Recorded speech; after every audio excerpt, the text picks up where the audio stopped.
I knew instantly when they slid into the booth across from me that something was wrong. My mother's chin jutted upward like she was ready to issue a decree.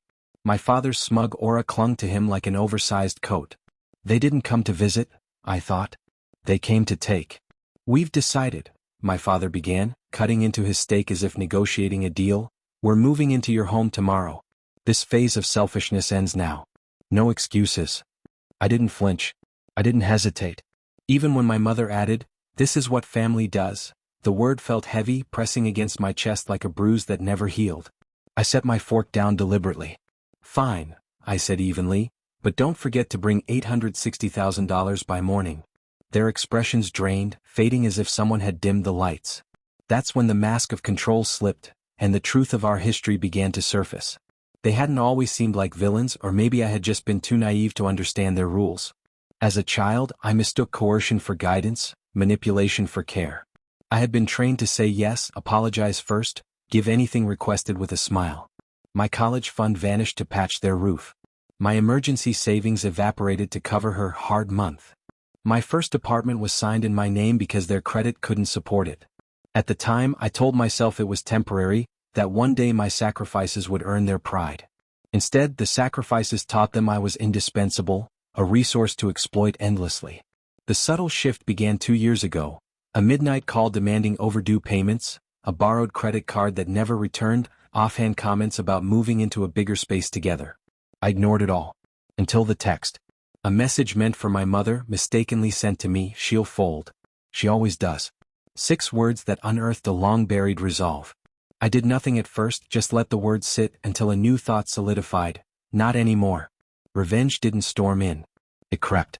I moved every asset into a trust under my LLC. I transferred property deeds to ensure absolute ownership. I cataloged every receipt, every transaction, every loan they'd taken, every demand for money, each note and signature forming a meticulous record. 8 months later, I bought the house they assumed would eventually be theirs. Solid walls, strong locks, complete silence. 6 months after that, I consulted a lawyer not to sue immediately, but to calculate the exact amount they owed me, every misused account, every financial burden they placed on my shoulders. The total, $860,000. I rounded down. Generosity has its place. Back at the table, their faces paled. My father recovered first. "Is this a joke?" he barked. "No," I said. "This is the bill." "For what?" my mother gasped. "For 30 years, I replied, sliding the folder across the table. Each item was meticulously detailed. Watching their hands shake as they flipped through it was a quiet satisfaction I had earned. "You expect us to pay this?" my father growled. "No," I said, keeping my tone calm. "I expect you not to move into my home." Their eyes widened. "This is extortion," my mother whispered.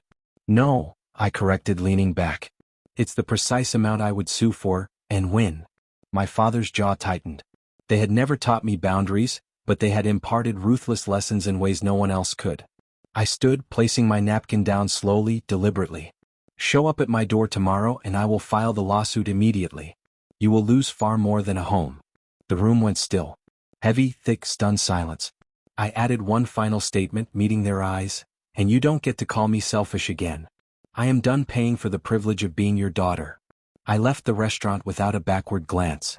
Silence followed me like a cloak. They never came to my house, never called, never asked for another thing. And for the first time, the quiet around me felt like freedom rather than punishment. Revenge isn't always loud or explosive. Mine was quiet. Mine was complete. I finally returned everything they had ever taken, and kept nothing.